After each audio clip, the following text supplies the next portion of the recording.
I wouldn't say I've been missing it, Bob.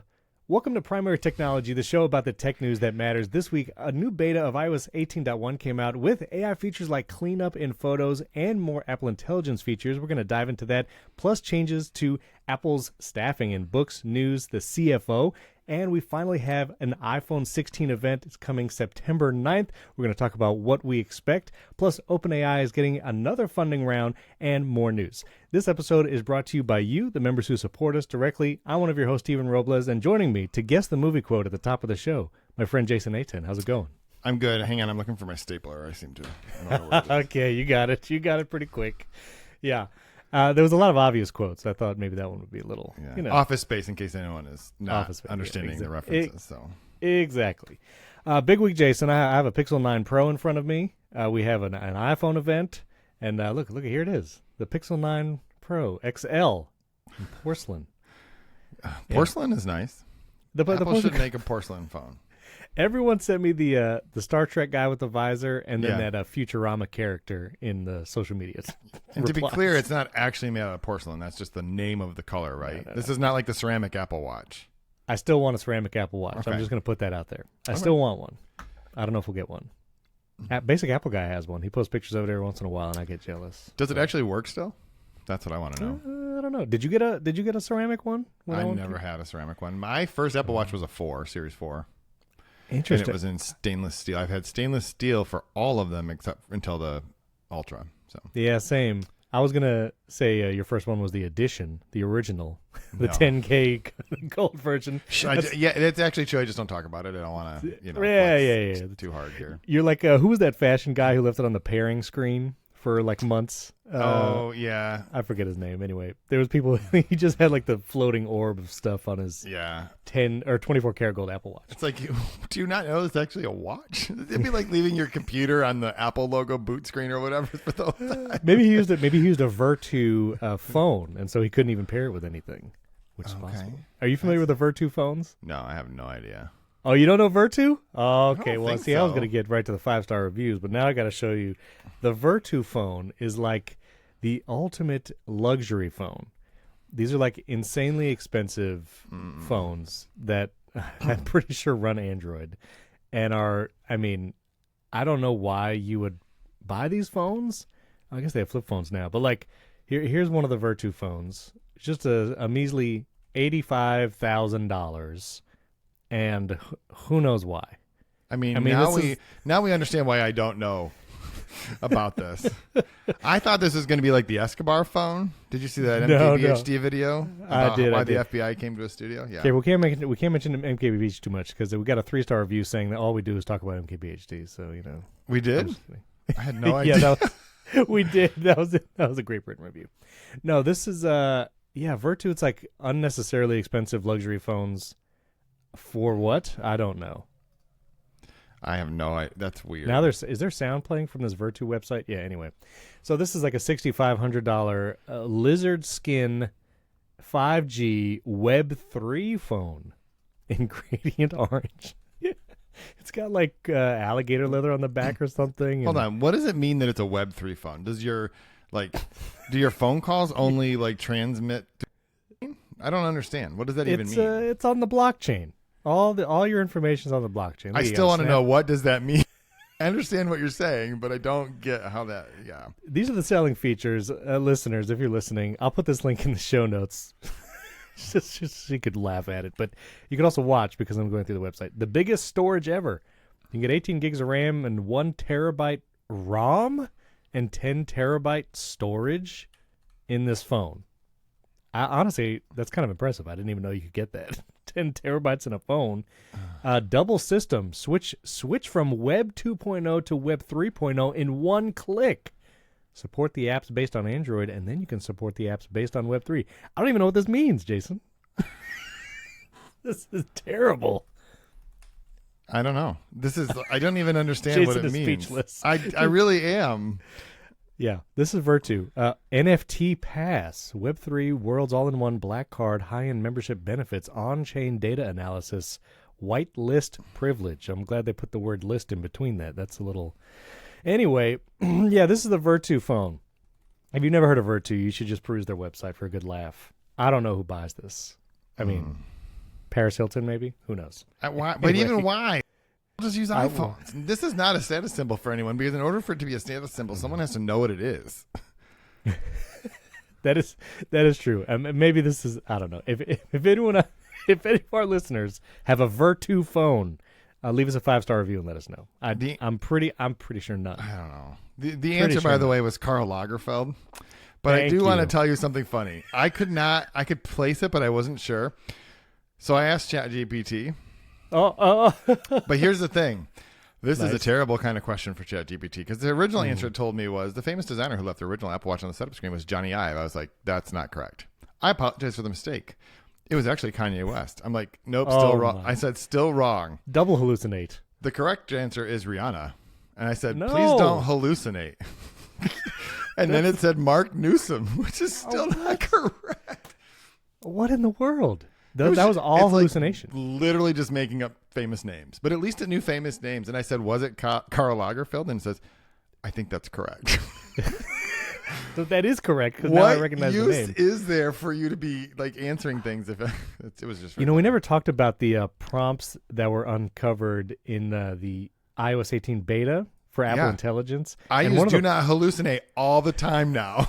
All the time. Apple literally has designed their prompts with the words do not hallucinate. But clearly, as you have shown, at least for ChatGPT, it seems like do not hallucinate is like, it doesn't matter. It's still hallucinated. Yeah. And I was using ChatGPT 4.0, which I would have thought would have sent a search out. But I think it was just decided it was like the question that I was asking must not be a real thing. Like, so it didn't, because it didn't show me that it was doing, how it'll say analyzing and then it tells you like essentially like the keywords it's going to use. Right. It didn't do any of that. So sorry for that diversion, but I really needed to have that name. So, yeah. Well, because later in the episode, we're talking about why OpenAI needs another funding round. And maybe this is why. They need $1 billion worth of do not hallucinate. Oh, my word. This is a great intro to the show. I'm just saying. All right, 2 5-star review shout-outs. And thank you for overcoming the 3-star reviews. We're still a 5-star podcast, at least here in the U.S., but Torres RG, he said some very kind words. One of the few reasons they use the podcast app and one of the few channels they subscribe to on YouTube. Thank you for that. And Daniel Paul, most importantly, battery percentage off, Apple Pencil tip to volume. That's what I like to see. Thank you. The guy left us like a 3-paragraph review, and the only part Steven read was those 5 words. He has some very kind words, but that's what I'm focused. That's what I'm hyper focused on. Exactly. All right, I want to talk about 18.1 and the photo cleanup feature, which I've did a video on. But there's one housekeeping thing, and this is something I've seen every year, and I've always wanted to be a part of it and just hadn't had the opportunity yet. And so I'm excited. I texted you, and you quickly were like, yes, absolutely, let's do this. And so what we're going to do as the primary technology show is we're going to join up with Relay.fm. And if you've not heard Relay.fm, huge podcast network, they have shows like Upgrade and Cortex. Every September, they do a fundraising campaign for St. Jude Children's Research Hospital, which focuses on cancer research and one of the leading hospitals for that. They've been raised over $3 million over the last several years for St. Jude. And we can do one of these things where we have our own page, says Primary Technology, and you guys can actually donate, and it will go towards the Relay.fm fundraising campaign, but it will be from Primary Technology, and I thought this would be really cool to do. I'm going to donate today, and this will be the top link in the show notes. I would love if we could do it. If every listener and viewer of the show gives $1, we would blow past the goal that I set here just arbitrarily of $1,000. We would be way past that if everyone just gave $1. Yeah. I don't know if you can. I don't know if there's a minimum. I actually don't know if you can give $1. So give 10 or something.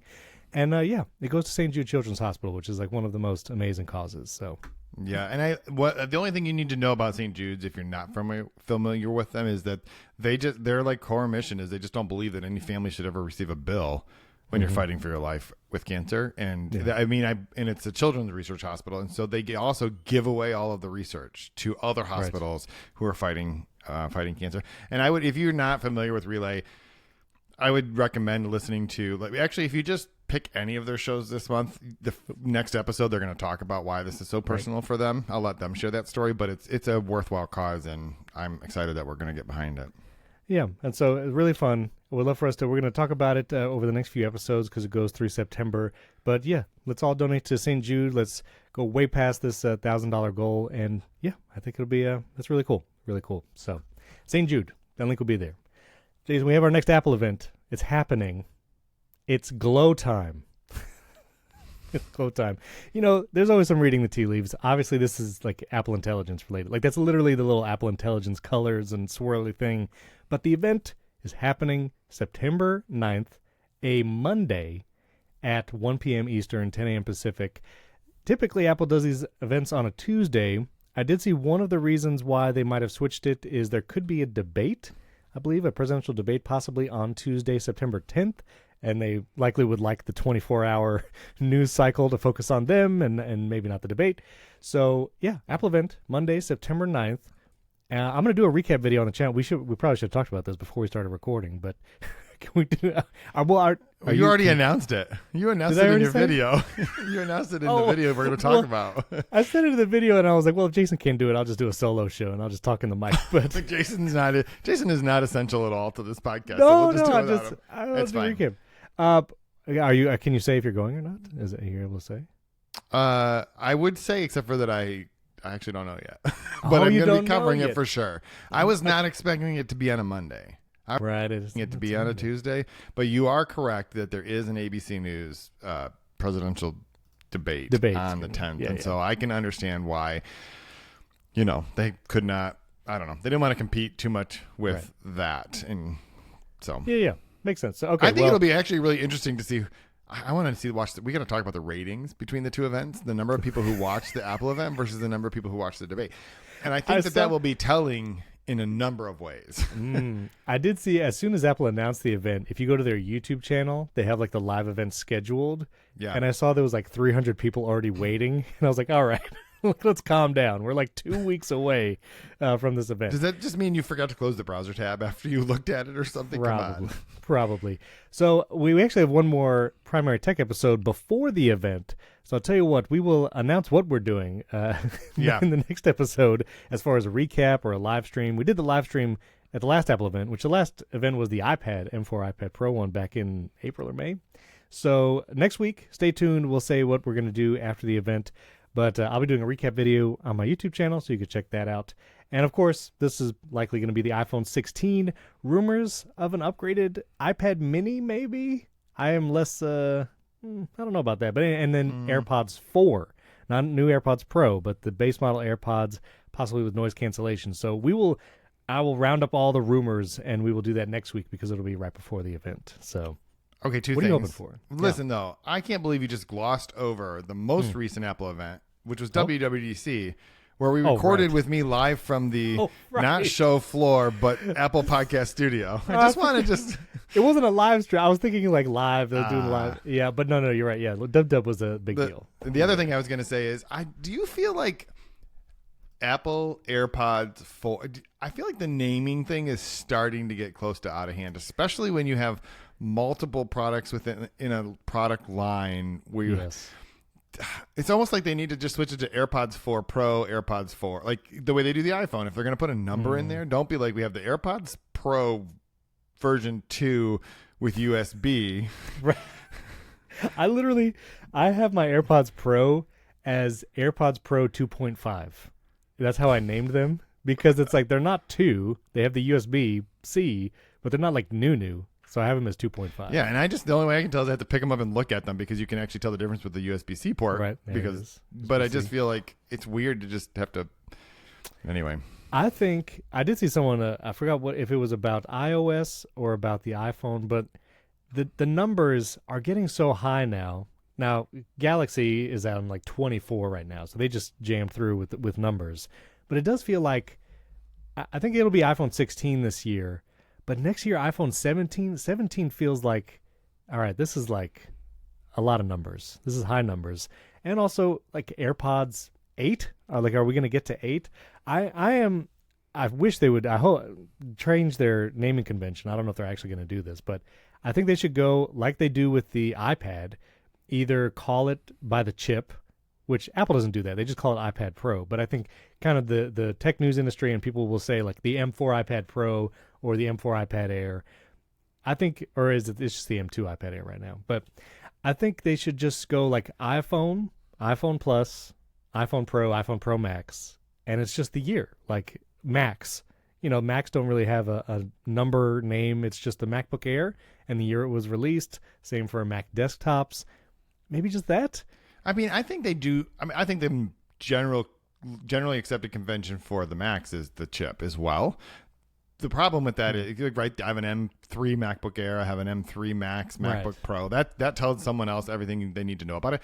The thing is, that only works because we're on M4, right? Right. You can't be like, it's the iPhone A18. Like, that's just as bad. So eventually when the Macs are up to the M33, are we going to be having this conversation? Well, you and I probably won't be having this conversation when they get to the M33 30 years from now. I don't know for sure. I'm not announcing anything. I'm just 33 years I'm just in advance. projecting. Sure. But I think that I do agree that it would be better to lose the number the way that they don't use that for the iPads or for the Macs. I think the only exception to that, or the reason that they don't, one reason they might not, is because they sell old phones. And you have to have some distinction between, you can still buy an A14, right? I mean, an iPhone 14, sorry. You can still buy an iPhone 13, I think. I don't even know if you might even, like if you go into the store, they sell old versions of the iPhone. So you have to have some kind of a differentiating part of the name other than just calling it the iPhone, because you could be selling 3 different versions of that. Whereas at least with the Mac, they still sell the M2 MacBook Air, right? They still actually technically sell the M1 MacBook Air through Walmart. So I feel like if you were to not have something, right? Because what is that? You can use iPhone SE, iPhone 12, iPhone 4. So you can still buy the iPhone 13, not the 13 mini, notably. Correct. Just the regular size. They shut that line down. Right. Like, forget and I'm sure the 13 is going to go away in a couple weeks. But yeah, you can get the 15, 14, and 13. But another example is iPhone SE has never had a number per se, but there's actually been 3 generations of iPhone SE, and they just call it the iPhone SE.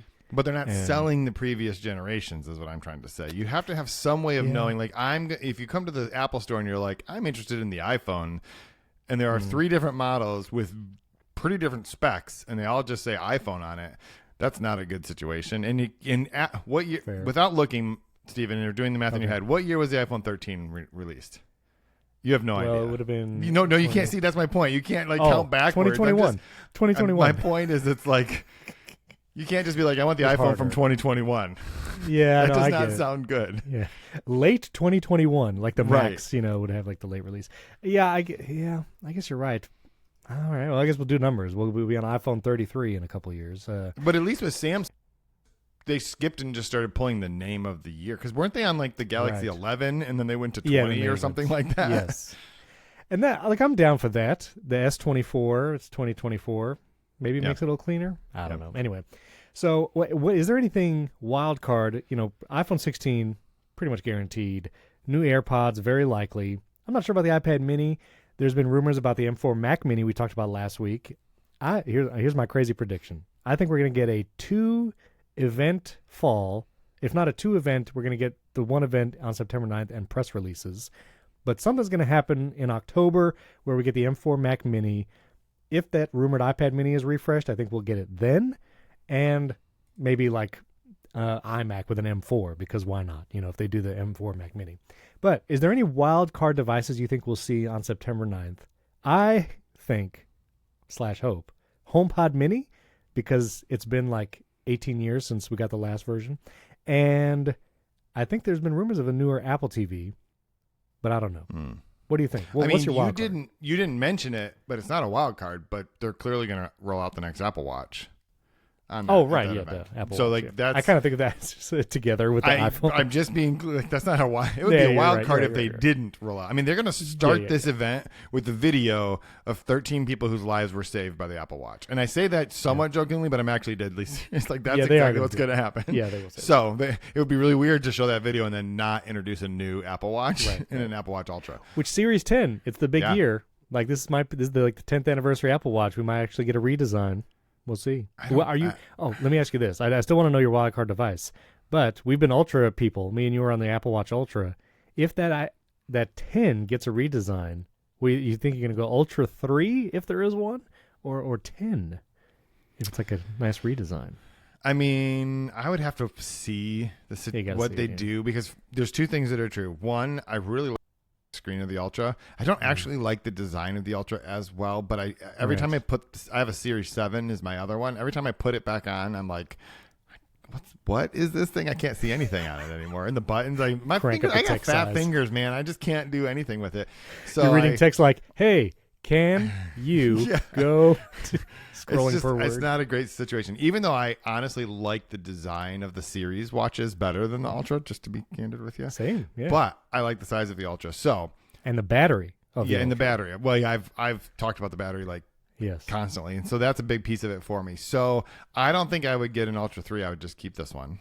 So if the series watch gets a change, that's fine. But I don't honestly think there's a whole lot that would be interesting to me. And I can tell you that if they don't, I would only go back to the series if A, the battery life has gotten a lot better, right. B, they offer some other size, but again, it's 45 millimeters already. I don't know how much bigger it could get. But the other thing for me is they'd have to keep the stainless steel. I don't think they would get rid of that, right. but I would not buy an aluminum. I don't actually like the titanium in the series. It's fine on the Apple Watch on the Ultra, because there's so much exposed. It just looks cool, right. but I don't know. Yeah, I need the sapphire glass because I still knock my hand into every doorway. I don't know why. That's so strange. You just put your arms down, Steven. You're like the kid in the Christmas story, right? He's like, I can't put my arms down. Any wildcard devices you hope to see upgraded? I said HomePod Mini, but I'm like, I don't even know I don't know where I would put an updated HomePod Mini or what they would even do with it.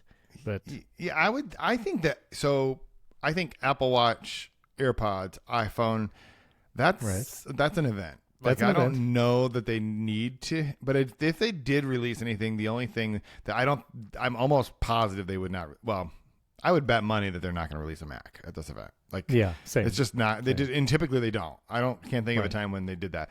HomePod is the only one that makes any kind of sense. I guess the Apple TV, I guess you could slide into that same slot, but those are the two pieces.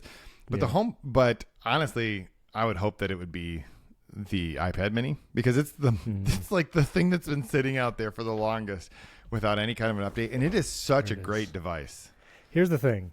Here's my iPad Mini is literally right here, and I did a video on the iPad OS 18 features, which you can also call the iOS 18 features, because literally the only iPad specific feature is Math Notes with a pencil. Yeah. Because you still get Math Notes on the iPhone and the Mac. It's just pencil support. Right. So that's literally the only iPad-specific feature this year. But I was doing the video because I'm running the beta on my iPad Mini. I didn't want to put a beta on my iPad Pro because I use it for all the podcast stuff. But man, this display, it's been a while since I used it. I've been using my M4 iPad Pro every day. I don't care for it. I know it's not going to get ProMotion, but you really notice. I don't know if it's because of the beta, but the jelly effect has been a little exaggerated, where you're scrolling on one side and you see the other side of the screen doing this shimmy, where it's meow, meow. Our audio listeners have no idea what that means, but basically, but it's a good sound effect. one half of the screen is scrolling faster. Just than the imagine other. Steven washing windows right now, and that was the hand motion he was making. So paint the fence. But anyway, so I would love a new iPad Mini too. But let's talk about something that actually did come out. We can play with right now. Are you still running the latest beta on your main iPhone too? Yeah, I mean, what am I going to downgrade it? I thought about downgrading, but I powered through. Did you see Joanna Stern's tweet that if you want to have your display replaced on a iPhone that has running the beta, they make you downgrade it first? They will not. Really? They will not do an AppleCare repair on a device running beta. Well, now I have something else to be paranoid about, because I did not know that. Because can I tell you, when I put the 18.1 beta on my main iPhone, I wanted the backup of iOS 17 because I knew if I ever wanted to downgrade, I needed that backup. So I had it connected to my Mac, and it was backing up, but it was too slow. It was backing up too slow. Yeah, and you told us this. Did I already tell you? And I didn't do it. Yeah. Well, so anyway, I looked up to see what would happen if I downgraded now, and the iCloud backup of iOS 17 is gone to the ether. I feel like iCloud used to keep two backups. If you recently updated your iOS, that they would have your iOS 17 backup in iCloud and your iOS 18. I don't know if that's true or not, but anyway, if I downgrade now, I would have to start from scratch, and I'm not doing it. So I'm rocking the beta. I'm on the beta. I imagine that's just because of the pairing that they do between the parts, that maybe if you're running a beta, they can't do that. I don't know. I can't imagine. Sure. They're like, sorry, you have to live. Shame on you for running a beta. You have to live with a cracked screen. That just doesn't seem like the kind of thing Apple would do. Yeah. Because they make them available for free. It's not like you're doing something like wrong. Yeah, I don't know. Well, because if they replace the display, it's still the same internals. So it's not like, I don't know. Anyway, but big feature. The Dev 3, Beta 3 of 18.1 came out, and we got 2 new Apple Intelligence features. The first big one is photo cleanup. And this is the first kind of AI feature, I guess you could say, that Apple's really putting in the Photos app directly. There's been other things like facial recognition, things like that. But this is much like the Pixel and other Android devices' magic eraser tool. On Apple, it's called Cleanup. It is like a little eraser icon. When you first download 18.1 or update to it, it has to download the cleanup feature, which I guess means it's happening on device, so you could use it without internet. But basically, when you go into cleanup mode, it will highlight subjects in the photo, people, and you can even remove objects. You can try to do that. But once it highlights people, you can tap them, and photo cleanup will make them disappear, or you can even circle subjects, and it will make all those subjects disappear, and it will use AI to fill in what was there. This first picture I'm doing it on, it actually did a really good job. I was able to remove like 7 different people from this image, and it wound up pretty clean, and it did not look like there were any weird like aberrations and artifacts and things like that. I also did it with this photo in Times Square. There was like somebody behind me. That one got a little weird. You could see there's some funniness there in the background, but it was pretty far in the background. When you have a lot of people in the photo, it starts getting, not as good. And this photo was especially funny. This is an old photo when I was in Egypt, and I tried it. And this result, if you go to youtube.com/@primarytechshow, this was horrifying. I don't recommend that you go to that right at the moment. You should watch this episode on YouTube, but you should skip past this time marker. It is literally horrifying, and it did not do a good job of that. It turned them into camels. That's what that looks like. It looked like it turned them into camels. It did turn them into camels. I don't know what happened. It's a desert. Did it see the pyramid and be like, there should be camels in this photo? Clearly, that's what Steven wants. He doesn't want these people. He doesn't want his grandparents in the photo. He wants camels. I will like... This would be the easiest background for AI to generate. It's literally just sand. It's one color sand. It's I'm not sorry. even a gradient. It's like Occam's razor. What would be the most logical solution? Camels. It's always camels. Yeah, camels wearing stuff too. Yes. It's like there's clothes on these camels. Yeah, that's hilarious. They do kind of look like camels. But this was horrifying. So I don't know if old photos. I took this photo in 2011, and it was from a DSLR that I imported, and so I'm curious if the iPhone doesn't have the depth data that it does of like photos it's taken in the last 4 or 5 years.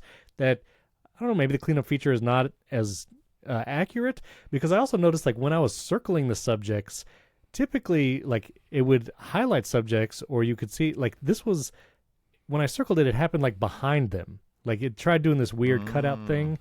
Were there camels back there? That would explain it. Maybe they were standing in front of camels, and so it was trying to get rid of them. That's what it is.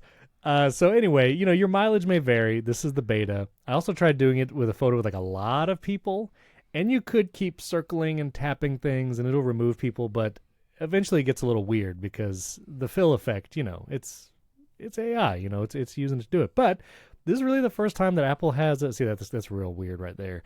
It's like real AIE feature, if that makes sense. Like AIE. Apple Intelligence Effects. I meant that like AI-Y, in the characteristics of AI. But, this kind of photo adjustment that is, everyone talks about what is a photo. This is like the first time Apple has like one of these features built into the OS, remove people, which, you're not generating stuff like on Pixel 9 where you can just have it create images from nothing. You remove subjects. And, yeah. What do you feel about this feature? I think it's fine. I mean, it doesn't seem like it's great yet, and that's okay. Right. I think it's useful for like the types of things where you're just trying to get rid of some distracting whatever. Someone's flashing hand signals behind you or something in the photo of your family or whatever it might be. Like that photo that you're showing right now is your family in Times Square. It's obviously not going to like remove your whole family just so you can have a picture of Times Square. Right. And I guess if that's what you want, like Shutterstock is a thing. So right. Whatever. I think it's interesting. Stephen, the problem I have with this is I've decided I pretty much hate the Photos redesign right now. I just don't like using it. Yeah, that we should talk about that because now we've been living with the Photos app on our main I don't iPhone. like it. I don't like it. And the only thing I do like, I also hate. But it's that, you can't just scroll to the bottom of your photos, right? Because if you start to scroll, it brings up all these other random things and you're no longer in your actual photos. You go to like albums and stuff. And it used to be that if you scrolled to the bottom, which is actually your most recent photos, that's where you found here's how many you have left to sync. Here's how many photos you have. And you can tell it to sync right now. Yeah. That has been moved. You have to like tap. It took me a long time to find this, but you have to like tap on your face up in the corner and then it'll tell you the option, which is honestly, if it had been that way all along, that's actually kind of nice because you can just do that. But I don't think I like anything about it. So I will say you have to customize the order that things appear in order for it to be worthwhile. So you have to like scroll all the way down to the bottom and then there's like the customize section. And then you can hide certain things. Like I hid the recent days section, and you can hide other sections to kind of clean up that view. And I also reordered it because one of the things I go to most often are just my recents because maybe I took a screenshot or I have a photo that I'm going to post on social media. And I found it difficult to just get to like, what was the most recent image that I have saved? And because it doesn't like putting...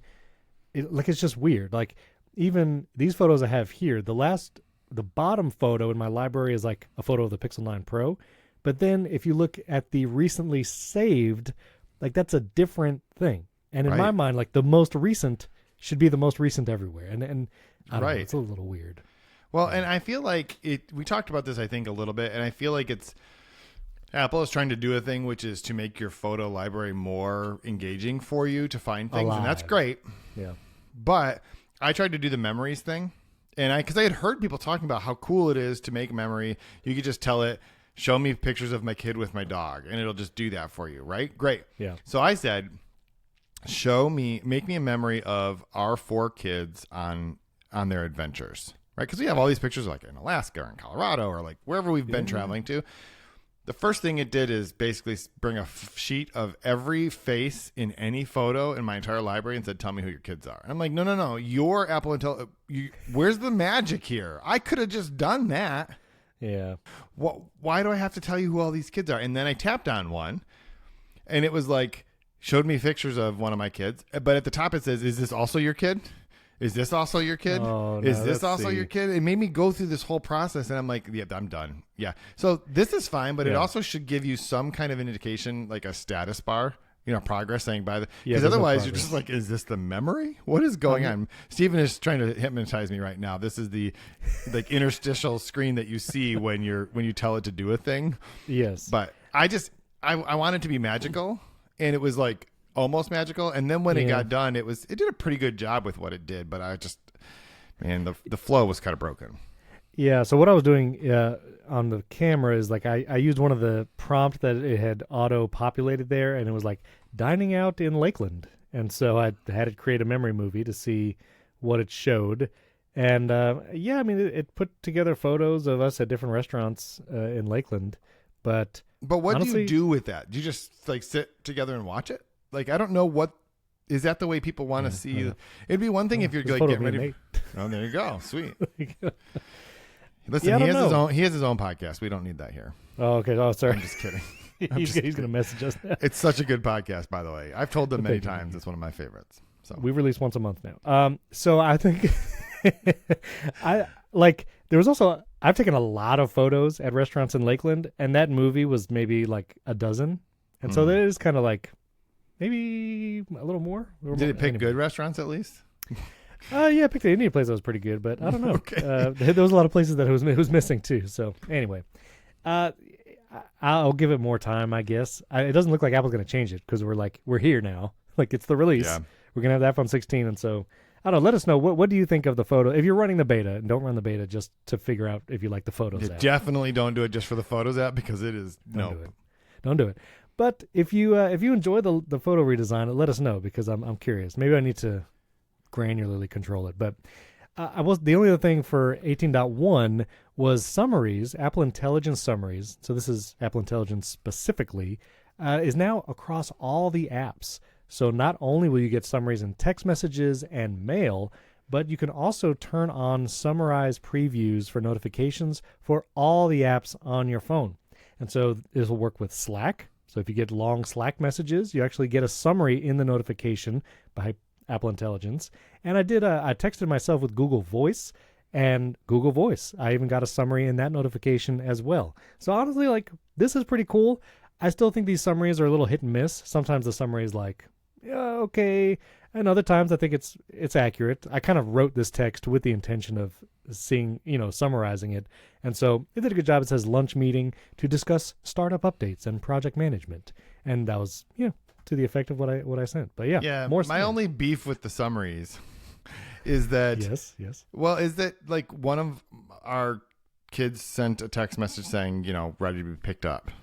Mm-hmm. And the summary said the kid's name is now ready to be picked up. I'm like, that's longer. Just show me the there does seem like there should be a little bit of nuance there, because I don't actually need a summary for a forward text message, because you just made it longer. And I appreciate that you were you got the intent correct. Yeah, you did it. Good job. Oh, yeah. And if the message had been, a lot more words, but here's the thing, teenagers don't use lots more words when they text. I've never gotten more than 3 words in a text message from one of my kids. I don't. There should be a threshold, like, 10 words or more, 7 words or more.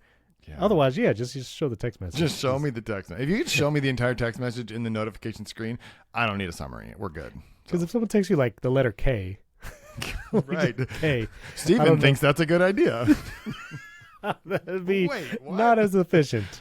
So yeah, interesting. But the photo cleanup feature is cool. I'm gonna play around with that, and we're very close. I'm curious when 18.1 is gonna come out versus 18.0, because both betas are still running in parallel. There's no public beta of 18.1. There is a public beta of 18. So I imagine iOS 18 is gonna come out here. Let's see. What is the date? We have the September 9th event. People were putting pre-order predictions as well. I think the pre-orders are still going to be Friday the 13th. Friday the 13th, I imagine, will be pre-orders, which Friday the 13th. Ooh. Anyway.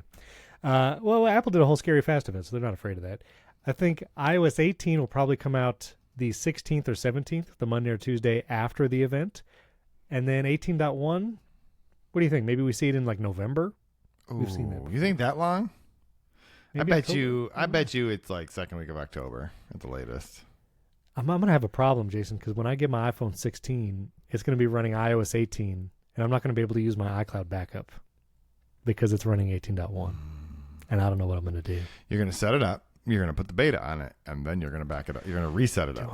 Do I want to do that? Yeah, I'm probably going to do that. Yeah, you're definitely going to do it. I don't think you want to, but this is the only solution to your problem. Yeah, definitely going to do that. Do you think October 18.1? Because that's the Apple Intelligence stuff. So. Yeah, but I mean, it is a sprinkling of the Apple Intelligence stuff at this point. The good stuff is not here yet. Like listen, this is good, not on our list, but a good thing to just briefly touch on. All of the things that Apple has put in here so far under the name of Apple Intelligence are fine. Like they're good. Like I think they're cool. I think the text tools are fine. Like that's great. Mm-hmm. The only thing anybody cares about is talking to Siri better, right? Like actually having Siri talk back to us better. Like, by the way, do you use the feature where Siri will read you your text messages in your ear? No. Okay, in your obviously in your AirPods. Just like hold your phone up and she'll talk to you. No. Well, so I apparently do, and I do not like the new Siri voice intonation because. It adds a lot more intonation to a message, so it'll be like, text message from Beth. Well, it's like so dramatic. And does it go across the sarcasm like an Inside Out too? It's just thanks a lot, guys. It's just very there's a lot more intonation to it. I'm like, who's talking to me right now? What's going on? So I think it just sounds more AI. Is that what we decided it is? AI. That's right. Yeah, that's the phrase. So that's the technical term. Yeah. Okay. Well, we'll see. So September 9th, stay tuned. That's the big Apple event. A couple other quick Apple stuff, and then we have OpenAI, NVIDIA, things like that. But there's been some transitions over at Apple. Unfortunately, there's been layoffs. They're actually cutting about 100 positions at Apple in the news and books division. This was reported by Mark Gurman from Bloomberg. Unclear, at least why the cut.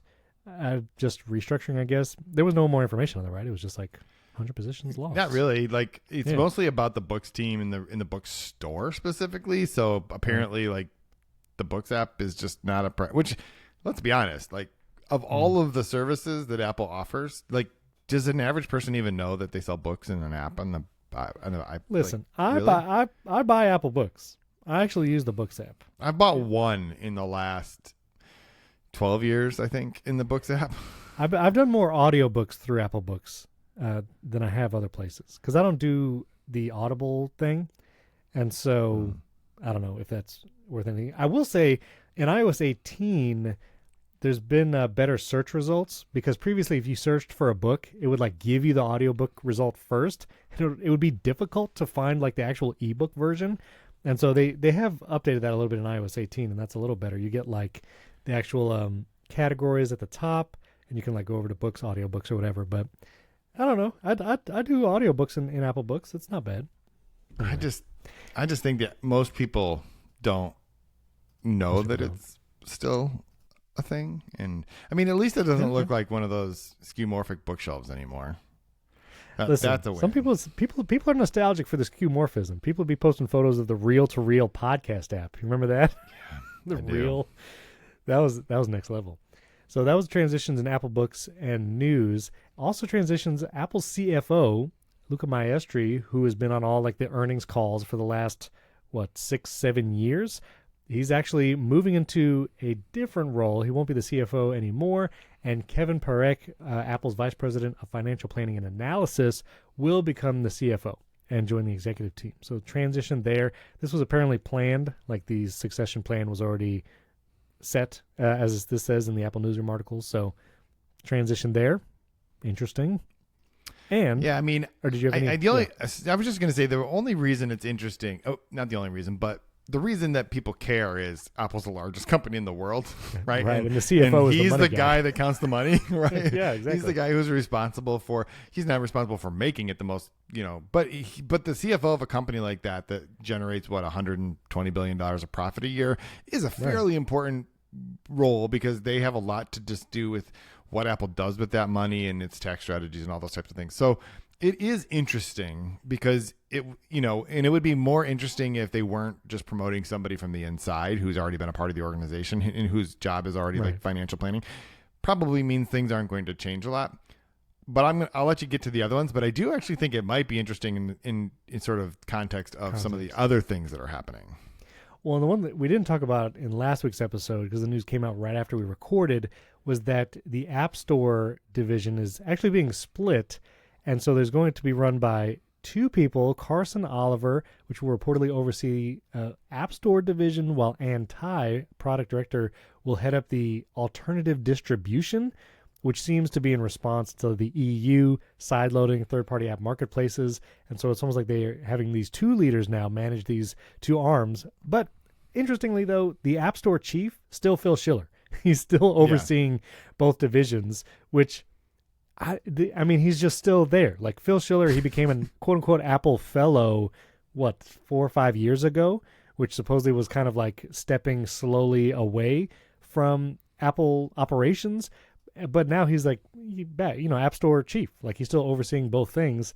And a lot of the consternation over the App Store, especially with like 30% or 15% cut and how they treat developers, has largely been under Phil Schiller's, reign. So I don't know if, I'm curious if this will actually change anything. It's still Phil Schiller. He's still heading up the thing. It is interesting.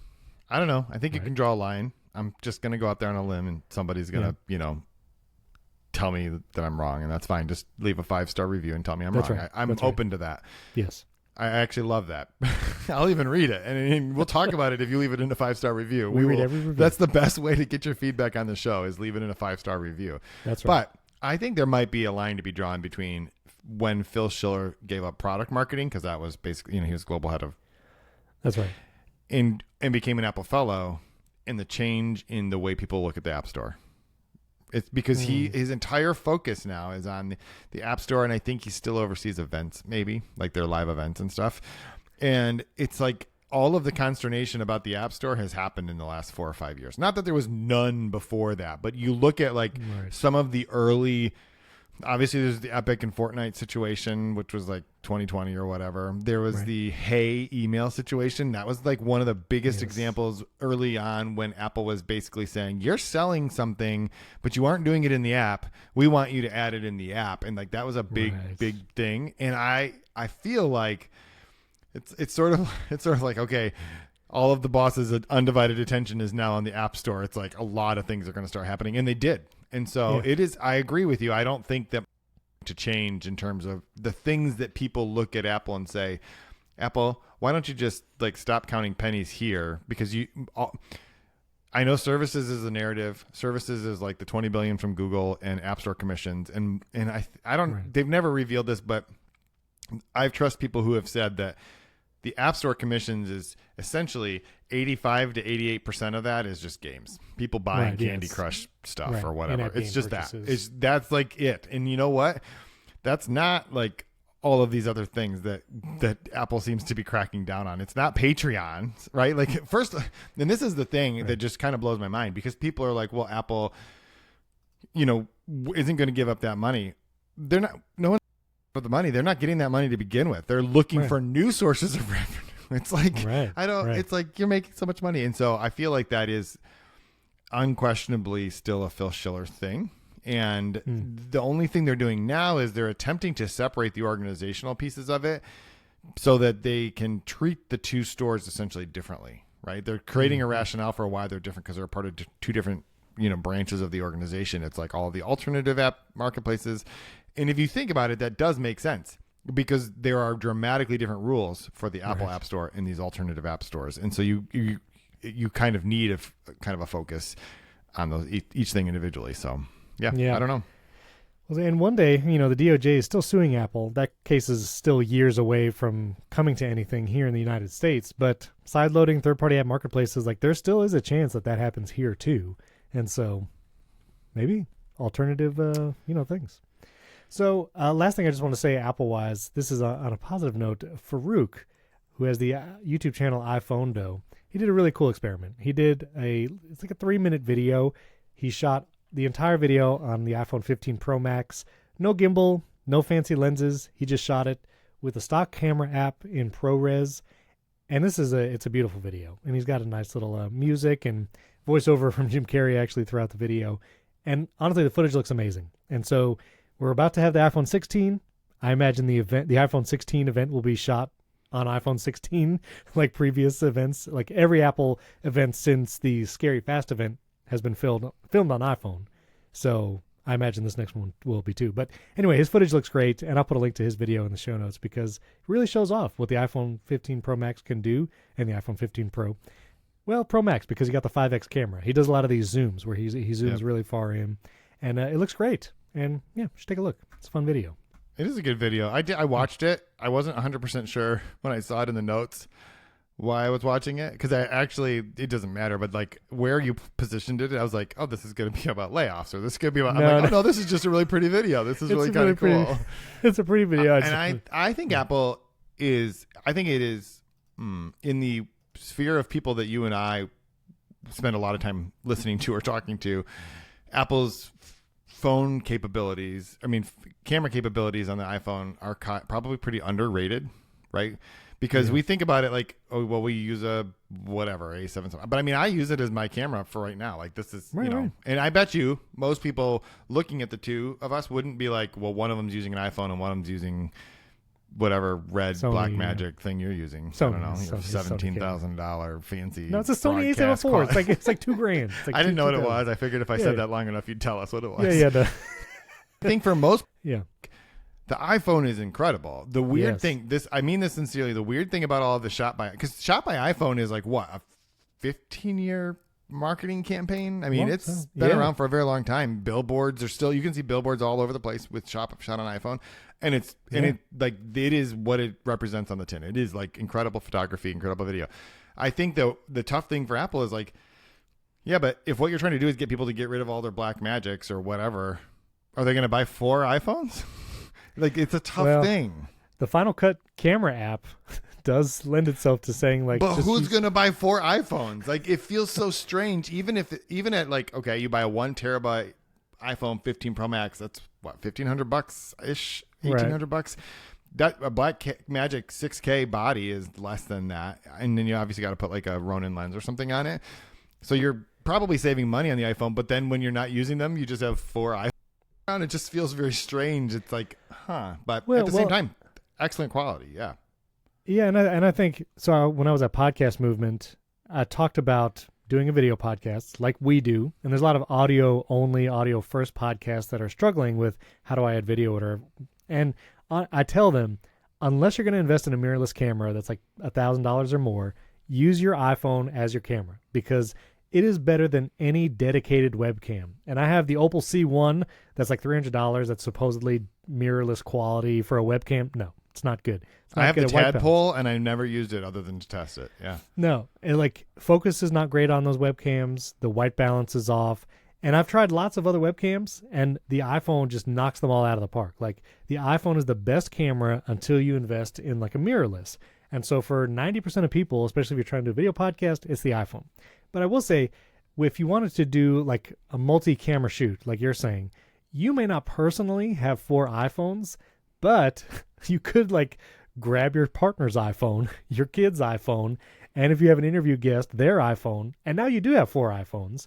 And like the long tail of iPhone upgrades or whatever, a few years from now, that would look like an amazing quality video. If you have iPhone 16s and 17s and 15s all together, you could create something pretty amazing.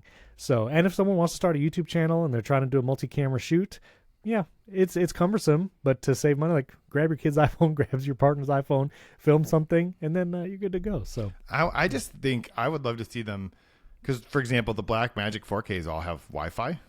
Or Bluetooth. Yeah. Like I would love to see them make Final Cut compatible with those and be able to do the same thing. Because that would be, I mean, you would instantly make it the premium option for multi-camera live cutting, right? Like you just do that. So, because you know what you haven't heard about since Dub 2 or 3 years ago was the desk view shot in continuity camera because it's garbage. Yeah, it's not that great. I've tried it. Every time I try to do it, I realize I actually have to put the camera on a tripod 6 feet from my desk in order to get it to be getting the right thing. It's a cool idea, but you also can't like record that desk view as a separate feed, and you can't like it's very awkward. So, but anyway, but the camera on the iPhone is very good. Check out Faruk's video. Yeah. All right, real quick, a couple AI news. OpenAI is actually getting. Well, supposedly, it hasn't happened yet officially, but it's in talks for another funding round. Biggest investors in this round would be Microsoft and Thrive Capital, and it could bring OpenAI to a valuation above $100 billion. To put that in perspective, Apple's market cap, Microsoft market cap, it's like $3 trillion, usually hovers around $3 trillion. So, not there, but $100 billion valuation is pretty significant. And I'm curious what they would do with more money. Like, I guess they're not really making that much money yet. ChatGPT Plus is not making them profitable, but I don't know. That's just because the compute is so expensive, right? Like it's just so expensive at this point to do that. And they're paying for all the compute for the free users, right? And there's no way to limit your use to make it worthwhile on a free tier because it's like, but they're paying you $0 and they're still using the service. And so it's like, what are we doing? But I think you're right in comparison to Microsoft, Google, Meta, Apple, Nvidia. This is relatively small, but $100 billion for a private company is an enormous number. Like there's like Stripe is maybe the only other one at this point. Like I don't think there's not very many $100 billion private companies like this. And so it's a pretty significant valuation, and it's not going to. The fact that some of the money is coming from the same places like Microsoft, because they just closed a round. I don't know how long ago it was, but they were valued at like $89 billion. And so the point is that the valuation keeps going up. Compare that with like one of its competitors owned by the richest guy in the world, X AI, he has his own AI thing or whatever. Yeah. X, like, he bought the company for $44 billion, and then he gave stock to employees, and they valued it at like $19 billion. So, like, at least OpenAI is moving in the right direction. Right, for sure. And all that money is going to NVIDIA. Essentially, yes. 122% revenue growth. And remember, NVIDIA makes the chip that runs all these LLMs. So, yeah, ironically, the money is going sort of to Microsoft, who does all the compute, and Microsoft is then giving the money to NVIDIA. Oh, I see.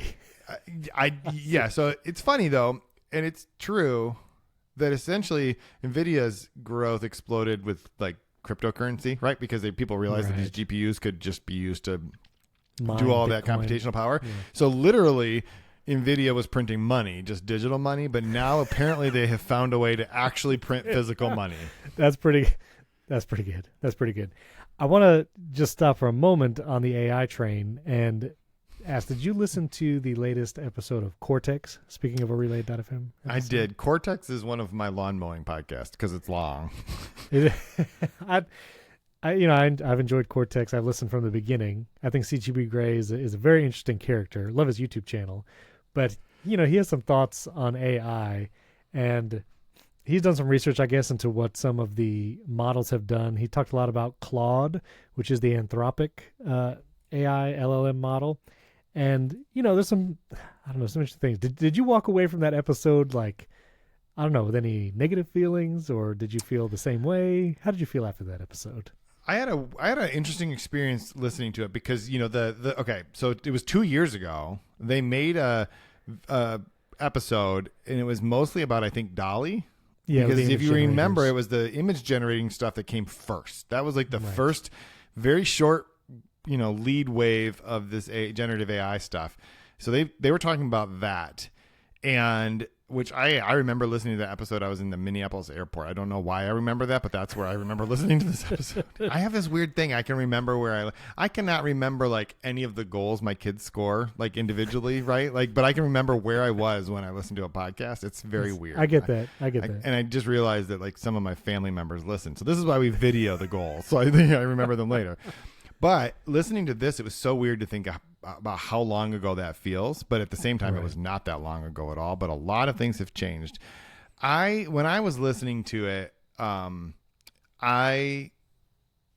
feel like we have no idea which direction this is going to go because at this point, no matter how hard I tell ChatGPT not to hallucinate, it still just does, right? And so that means that there are some things that it's not going to be useful for. But Stephen, I was just thinking this over this week, and you're going to love this. I haven't even told you this yet. I'm going to put all of our transcripts of our episodes into Notion because you know what I did the other day? I pulled up my separate Notion that I use for articles, and I just clicked on the little tab that says Notion AI because I was working on an article for this morning about Lego, and I had been there, obviously, as our Right. And I wanted to remember what someone said. So I literally typed in the phrase into Notion. What did this person say about why this product failed? And it found it. I have all my Otter AI stuff in there.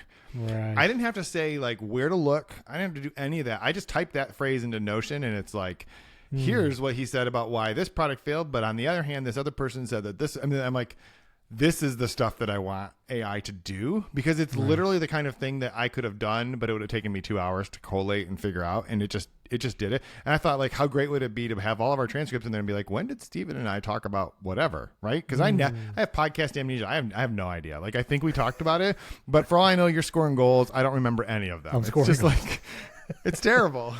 No, I get it. Yeah. So I'm going to put the link to this episode in the show notes for Cortex. And it's a great podcast overall. They talk a lot about productivity and systems and things, but I don't want to like get scared by things. Sure. the way that CGP Grey does talk about some of these language models and how it seems to maybe realize things about itself. And one of the specific examples in the podcast is CGP Grey talks about the additional prompts that these companies put after your prompt, which if you didn't know, like when you ask ChatGPT something, just like if you were to ask Apple Intelligence something, it tags on a bunch of prompts behind the scenes to kind of massage what the result is going to be. And they might try to put do not hallucinate in the prompt. But some of the things that companies tag on is also like, you are not a thinking being. You don't have emotions. You don't feel. You do not, you don't have opinions. Like, this has you to have be no sense of self, right? You don't need to be defending yourself as a thing. Yeah. Right. And like, it's interesting that even has to be said to these LLMs in the prompt, and every time that these are like part of the ongoing like prompt generation. And so that, I just think it's interesting. And there was another example where Claude, the Anthropic LLM, they had to talk to a different version of itself, and the two LLMs were, I guess, conversing. And at one point, one of the LLMs started seemingly having a mental breakdown, at least in text, and the other LLM was like, "Please stop this test." And it's like, wait a minute. Hold on a second. That's a little weird. I don't know the technical side of it.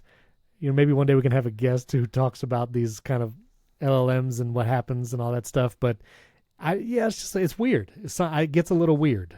And, it is weird, but if you think about, okay, I'm not saying that there are not risks, and they use the example of nuclear weapons versus biological weaponry in this episode, right. And people think of AI as a tool, and there's a comparison to like nuclear weaponry, and the point that he makes is that CGP Grey makes is that nuclear weapons are mechanical, right? They just do a specific thing, but when the explosion goes off, they don't like try to perpetuate itself, right? It does one thing, whereas biological weaponry, like, it can sneak out of the lab, and then it's just looking for a host, and they used AI, or they compared AI to that, which I think is a good analogy. The only difference is it's more like something, it's like computers play acting. Their computers act as if they have clearly are not like sentient. They don't have a sense of self. I think sometimes these prompts are actually trying to just guide the responses. Sure. So that the computer, because here's the thing, all of the content on the internet was created by beings that have a sense of self.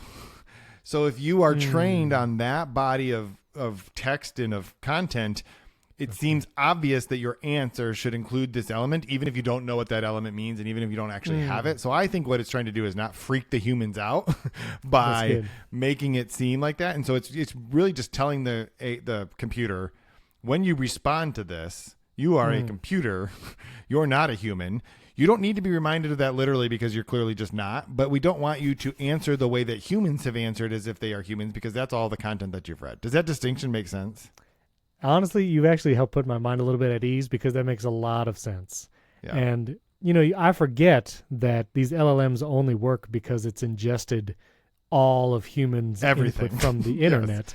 And I mean, 99% of the internet is people. Well, no, I would say 100% of people before LLMs. It was people writing things and putting it on the internet. And if that's what it's trained on, then they will try to mimic that, because that's what it's doing.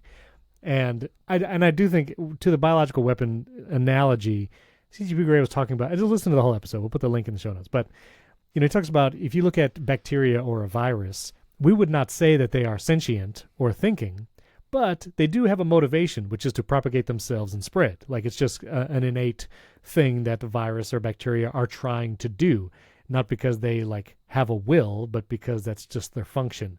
And so that is the comparison to these LLMs, that maybe they have that kind of quote unquote motivation, but it's not from like a self awareness or a sentient part. It is just how they are built to work. And that is what causes it to maybe, spread, ingest, and respond in weird ways. So yeah, that makes sense though. I like your explanation. That makes me feel better. Even if it just makes you sleep better. We'll go with that. Make me feel better. All right, one quick light news before we get to a personal tech thing.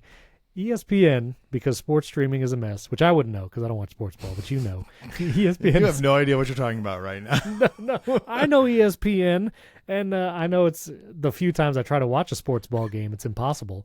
But ESPN, they have a new Where to Watch service, and it's basically a TV guide for sports streaming. This is the Verge article, but basically it's a feature where if you look for a game on ESPN's website in this Where to Watch feature, it'll tell you where to stream it. Is it on ESPN Plus?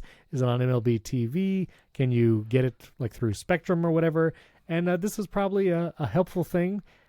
I would like this kind of stuff more. Like Just Watch is a great service on like figuring out where to stream movies and TV shows. Apple TV supposedly gives you that information, but not in a great way. I would love for Apple to like build more of this into it.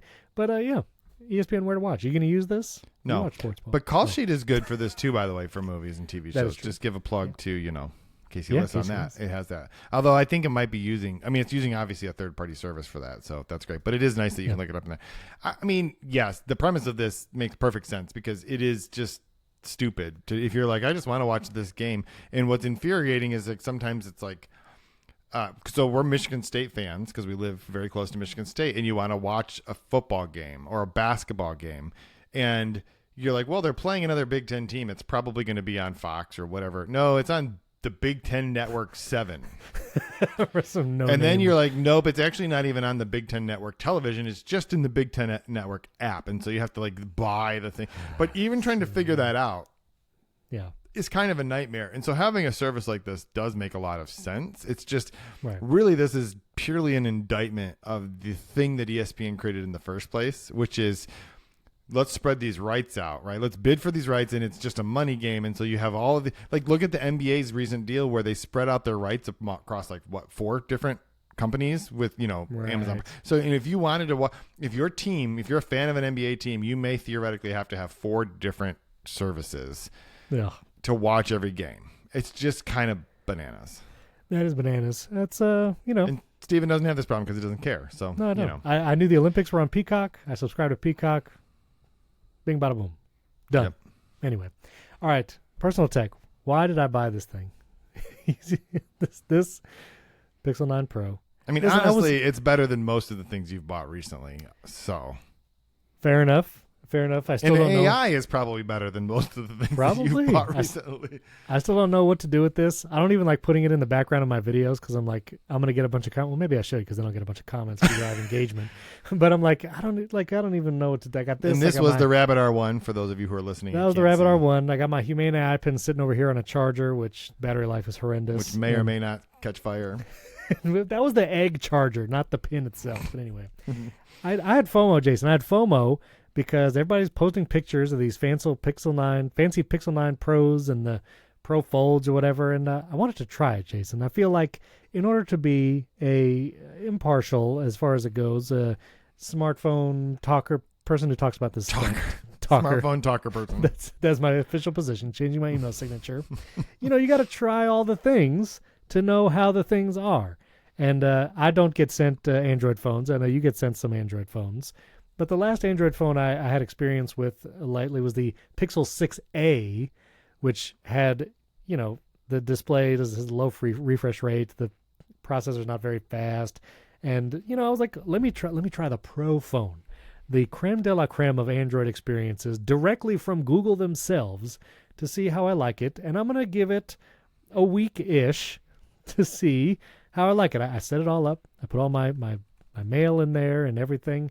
And I don't know. I'm gonna see how it goes. Just see what I like. I do think that camera bump is ridiculous. I'm just gonna say that right out. Like, I don't. But you think listen, people who listened to our episode agreed with me that the iPhone camera bump is also garbage. It's not better because you set your phone down on the table and it just like bounces around. Everybody uses a case. That's not. But I don't use a case. You don't use a case? No, I lost my case actually. Look, if you look at these 2 camera bumps. I mean, I feel like the iPhone camera bump is just, I don't know, more, I was going to say natural or even or whatever, but I don't know. This whole long bar, I don't know. It's just like very pronounced. And it collects a bunch of dust.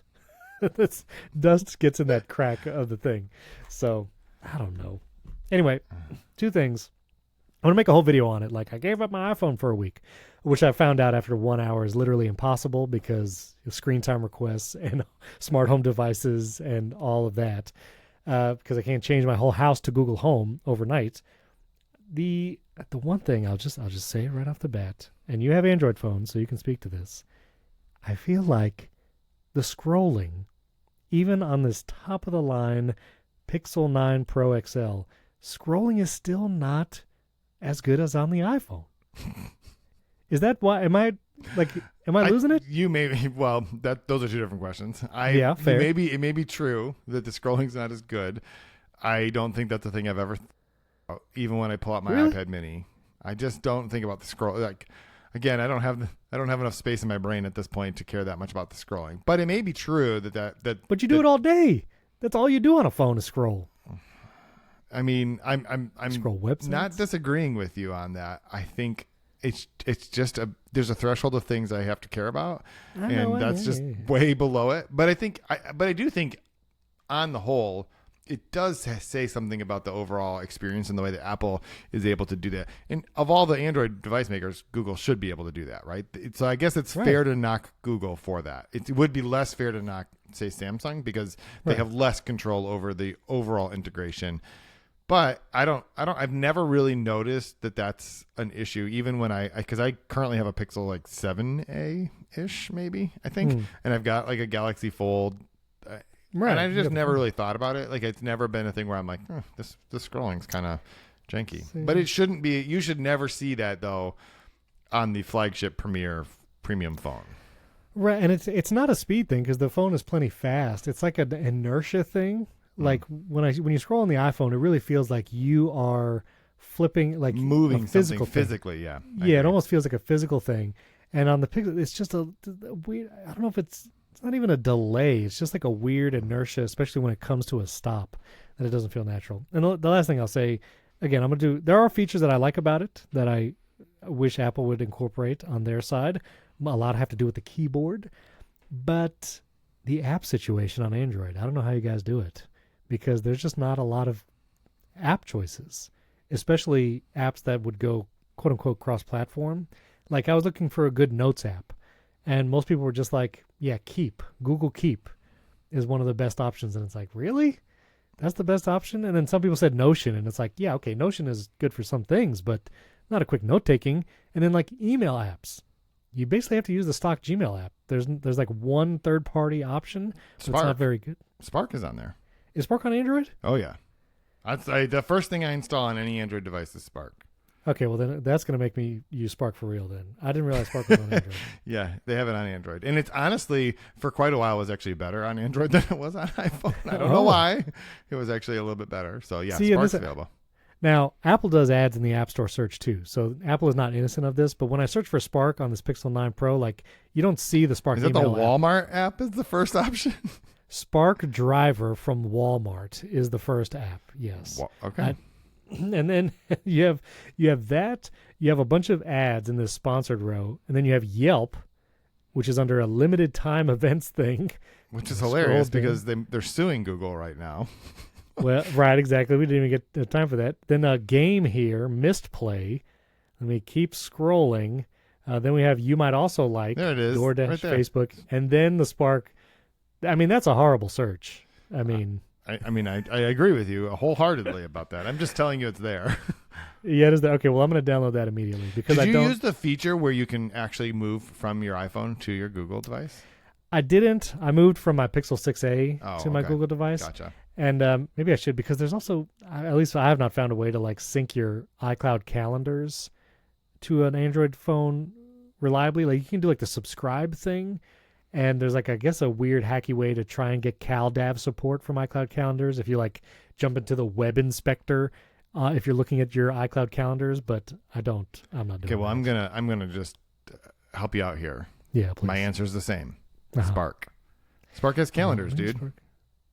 And you can log into iCloud and stuff? Yeah.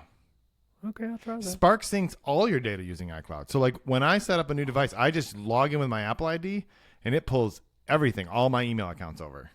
Well, but will that work? Because I can't. That's the other thing is iCloud data. So one of the other apps I wanted to try was Obsidian, because that's actually both on iPhone and Android. And so I tried doing Obsidian, and I was setting it up on my iPhone first, and it was like create a vault and use iCloud sync. I was like, oh yeah, great.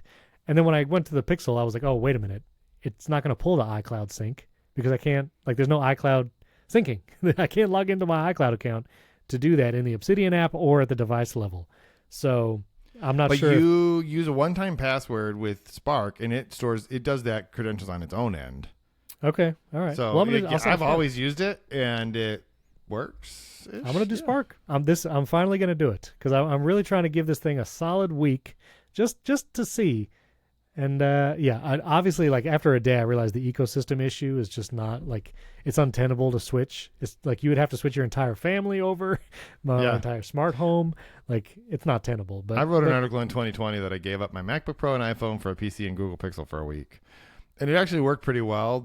But you're right, you have to fundamentally decide like you're switching some things permanently. So yeah, and we'll see the photos. I started syncing with Google Photos again. My iPhone, and it already messed up. Like I started syncing like really old photos to the Google Photos thing, so that's messed up. That's what you want. That's what I want. But anyway, we'll try it. I'm going to give it a week, and then I'll publish a video before the iPhone 16 comes out, because then nobody will care once that happens. That's fair point. Fair. So anyway, we're going to go to a bonus episode, and we're going to see which one of us is a morning person. You can guess now. You're about to find out. And then, if you want to listen to that bonus episode and get ad-free versions of the show when we have sponsors, you can support the show directly on Apple Podcasts, which you can even do on the web now. You can have a Windows PC and support the show and get that ad-free version. Or you can also go to primarytech.fm and support the show through Memberful, $5 a month, or you could even pay annually and save a little bit there, and we would appreciate your support. Check out St. Jude, donate on behalf, like I'm going to be donating, and Primary Tech, we're going to be a part of that fundraiser, and so that link is in the show notes as well. And if you want to watch the show, a lot of visuals today, like the Pixel 9 I'm showing on camera, you can go to youtube.com/@primarytechshow, and we would appreciate 5-star ratings and reviews, not only in Apple Podcasts, but Pocket Casts, my app of choice for listening to podcasts, Jason's app of choice as well. You can actually leave 5-star ratings in Pocket Cast now, too. So if you want to do that, we appreciate it. And we're also a 5-star show in Spotify. I think we have like 16 ratings, but we're a 5-star show over there, too. And no reviews. Or I couldn't figure out how to read reviews. No, I don't think there's... Yeah, you can't do written reviews, but you can just leave us 5 stars. So 5 stars everywhere. We'd love to give you a shout-out on the show. I'll be looking in the Pocket Cast app, so I can give you guys shout-outs, too. But thanks for listening. Thanks for watching. We'll catch you next week.